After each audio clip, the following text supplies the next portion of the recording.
국가첨단전략산업법이 시행됨에 따라 충북도가 반도체 특화단지 조성 사업에 총력을 기울입니다. 국가첨단전략산업 특화단지로 지정되면 관련 인허가와 기반시설 구축 지원 등 전략산업 분야 기업 투자 지원이 대폭 강화됩니다. 국가첨단전략기술 R&D 사업은 정부 예산이 우선 반영되며 대규모 사업 추진 시 예비타당성 조사 대상 사업 우선 선정 등의 특례가 지원됩니다. 그간 도는 시군의 반도체 특화단지 조성을 위한 참여 의향을 조사하는 등 반도체 특화단지가 신속하게 지정될 수 있도록 노력해왔습니다. 도는 K반도체 벨트의 한 축인 청주와 음성, 괴산을 중심으로 향후 발전 가능성 등을 종합적으로 검토해 대상지를 선정할 계획이며 산업부의 일정에 맞춰 특화단지 육성 계획을 수립할 예정입니다. 아울러 도는 반도체 전문 인력 양성 특성화 대학 지정을 위해 도내 거점 대학과 협의할 계획이며 특성화 대학으로 지정된 대학에는 정부 지원이 추진됩니다. 충북도가 추석 연휴 기간 전후로 아프리카 돼지열병 재발 방지를 위한 특별 방역 대책을 추진합니다.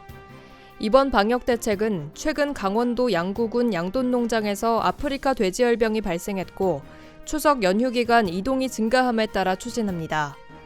추가 방역 조치 사항으로 농가를 대상으로 방역 수칙 홍보를 강화하고 발생 위험도가 높은 지역에 대한 점검을 강화합니다. 도 관계자는 외부인 농장 방문 금지와 양돈 농장 주변 소독 강화 등 기본 방역 수칙을 철저히 준수해 줄 것을 당부했습니다. 충북 소방본부가 추석 연휴를 맞아 화재 예방과 대응을 위한 특별 경계 근무에 돌입합니다. 충북 소방은 소방 인력과 장비를 동원해 초기 대응 체계를 강화하고 24시간 빈틈없는 출동 태세를 갖춥니다. 중점 추진 사항은 초기 총력 대응 체계 구축과 순찰 활동 강화, 유관기관 협조 체계 강화 등입니다. 또한 공항과 역, 터미널 등 15곳에 대해 소방력을 전진 배치하고 화재 취약 지역 45구간에 대해 1일 2회 이상 소방 순찰 활동을 강화할 예정입니다.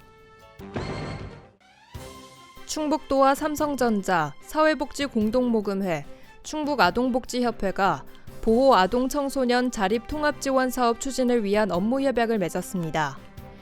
이번 협약 체결로 충북도는 희망디딤돌 충북센터 건립을 위해 오창 산업단지 내 도유지를 제공하고 삼성전자는 센터 건립과 운영을 위해 3년간 50억 원을 지원합니다. 또한 사회복지공동모금회는 충북아동복지협회와 협력해 사업 전반을 수행 관리하게 됩니다.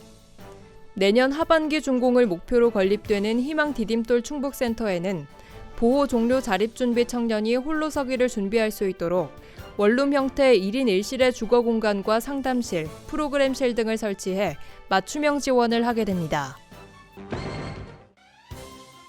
충북도와 괴산군이 주최하는 제11회 솔라 페스티벌이 10월 1일부터 10월 4일까지 4일간 괴산군 종합운동장에서 개최됩니다. 이번 행사는 유기농과 스마트 솔라팜의 만남을 주제로 펼쳐집니다. 행사에는 영농형 태양광과 스마트팜 등의 주제 전시관이 운영되며 신재생에너지와 탄소중립 등의 학술 행사가 진행됩니다.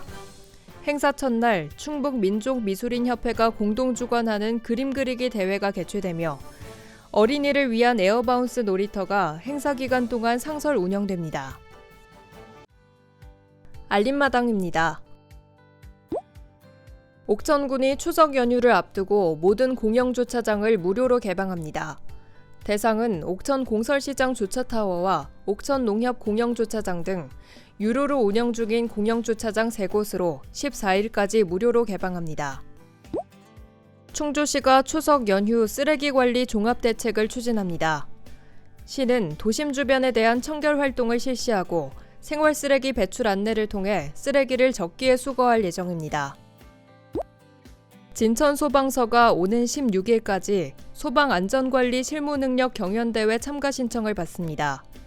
참가 자격은 소방안전관리 대상물에 근무하는 소방안전관리자이며 예선대회 입상자는 도 대표로 전국 본선대회에 참가할 예정입니다.